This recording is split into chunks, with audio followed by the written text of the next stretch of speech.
வணக்கம் கதிரவன் ஜோதிடம் சேனல் நேர்களே. நான் உங்கள் அன்பான சயின்டிபிக் வேதிக் அஸ்ட்ராலஜர் அஸ்ட்ரோரஞ்சி பேசுகிறேன்.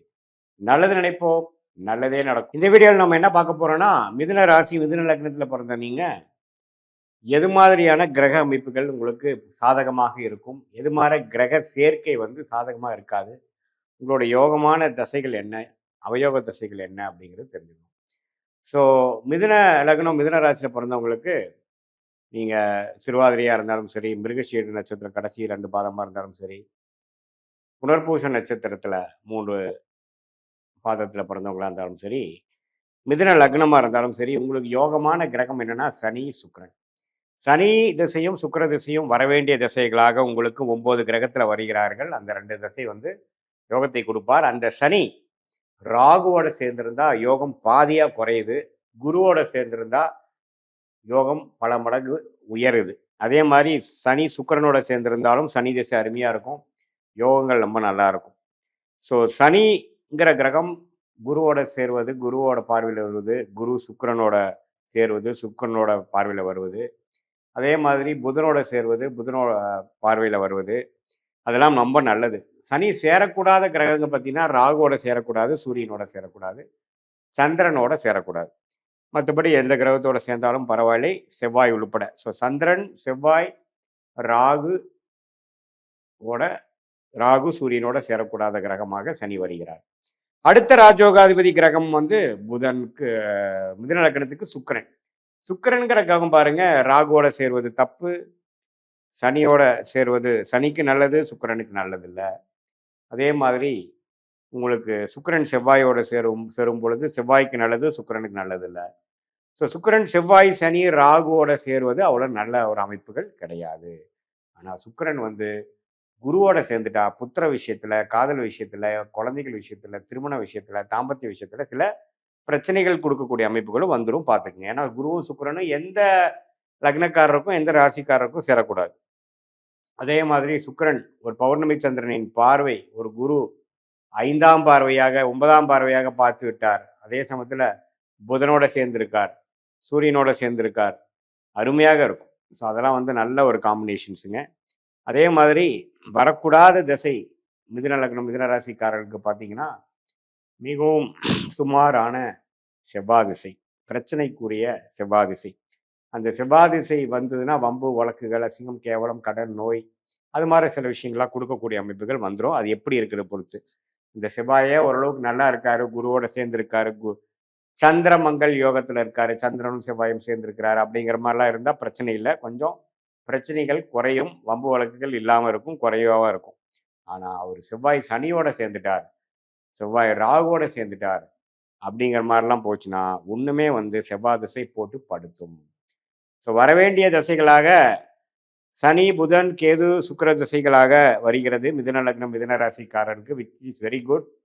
அந்த சனி, புதன், கேது, சுக்கிரன் இது மாதிரி ராகுவோட சேராமல், சனியோட ரொம்ப க்ளோஸாக காம்பினேஷன் ஆகாமல், இருள் கிரகத்தோட சம்மதங்கள் இல்லாமல் ஓரளவுக்கு நல்ல திருட்பலத்தோட பௌர்ணமி சந்திரன், குரு, புதன் அது மாதிரி ஒரு நல்ல கிரகத்தோட தாக்கத்தில் இருக்கும் பொழுது நல்ல பலன்களும், ராகு, சனி, சூரியன் போன்ற பாவ கிரகத்தோட சம்மந்தப்படும் பொழுது தீய அமைப்பும், தீய பலன்களும், பிராப்தங்கள் குறைவும் கண்டிப்பாக இருக்கும். இப்படிதான் கர்மா உங்க ஜாதகத்துல உங்களுடைய ஜாதகம் மூலமாக உங்களுடைய வாழ்க்கையில வாழ்க்கை சம்பவங்களாக, சாதகமற்ற சம்பவங்களாக, சாதகம் ரொம்ப நல்ல ஒரு சாதகமான சம்பவங்களாக வருகிறது. இதுல வரக்கூடாத திசை என்று சொல்லப்படுகிற திசை நம்ம செவ்வாய் சொன்னோம். அந்த செவ்வாய் ராசி அதிபதி லக்னாதிபதி புதனோட சேர்ந்துட்டாருன்னா பிரச்சனை. லக்னக்காரரே பார்த்தீங்கன்னா புத்தி சுவாதீனம் சரியா இருக்காது, அவரோட எடுக்கிற முடிவெல்லாம் பிரச்சனைக்குரிய முடிவா இருக்கும், உடல் உபாதைகள் கொடுக்கும், வம்பு வழக்குகள் அவரை தேடி வரும். ஆனா அதே புதன் அப்படிங்கிற ராசி அதிபதி அவருக்கு ஓரளவுக்கு குரு, சுக்கிரன் அவரோட சம்மந்தப்பட்டுச்சுன்னா அற்புதமா இருக்கும். ஸோ லக்னாதிபதியே ராசி அதிபதி எந்த கிரகத்தோட சேர்ந்திருக்கிறாருங்கிறது ரொம்ப முக்கியம். ஸோ செவ்வாயோட சேருவது அவ்வளோ நல்லதில்லை. செவ்வாய் சனியோட சேர்ந்து செவ்வாய் திசையெல்லாம் ரொம்ப படுத்தும். ஸோ அதனால உங்களுடைய ஜாதகத்தில் இப்போ உங்களுக்கு என்ன திசைகள் போயிட்டு இருக்கு, யோகமான திசைகள் போயிட்டு இருக்கா, அல்லது யோகம் இல்லாத திசைகள் போயிட்டு இருக்கா, அல்லது நியூட்ரலான பிளானட் என்று சொல்லப்படுகிற மிதுன லக்னம் மிதுன ராசிக்கு பார்த்தீங்கன்னா குரு, சந்திரன், சூரியன், அது மாரி சுக்கிரன், அது மாரி தசைகள்லாம் போயிட்டு இருக்காங்கிறத பார்த்து, அது இது மாரி ராகுவோட சம்மந்தப்பட்டிருக்கா, அல்லது ஒளி பொருந்திய கிரகத்தோட தாக்கத்தில் இருக்கான்னு நீங்களே பார்த்து, உங்க கர்மபலன் எப்படி இருக்குது? எந்த மாரி காம்பினேஷன்ஸ் நல்ல காம்பினேஷன்ஸா தெரிகிறது?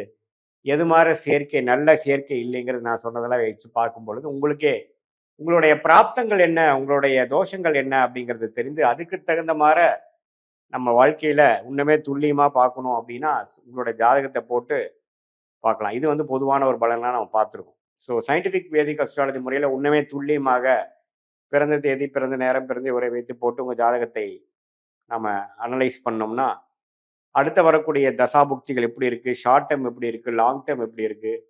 6 மாச காலங்கள் எப்படி இருக்கு? 1 இயர் காலம் எப்படி இருக்கு? எது மாரி தசையில், எது மாரி திசையில் உங்க ஜாதகம் போகுது? எது மாரி திசையில் உங்க வாழ்க்கை திரும்ப போகுது? எது மாரி சாய்ஸஸ் நமக்கு நல்லது? எது மாரி சாய்ஸஸ் நமக்கு நல்லது இல்ல? எத தேர்ந்தெடுக்கலாம்? எதை தேர்ந்தெடுக்க வேண்டாம்? எது நமக்கு ஈஸியான ஒரு பாத்தாக இருக்கும்? எது வந்து நமக்கு தடைகள் நிறைந்த பாத்தா இருக்கும்? வாழ்க்கையில தொழில்ல முன்னேற முடியுமா? அல்லது வாழ்க்கை இதோட முடிஞ்சிருச்சா? எப்படி நம்ம உத்வேகப்படுத்திக்க முடியும்? நம்மளோட மான துறை என்ன?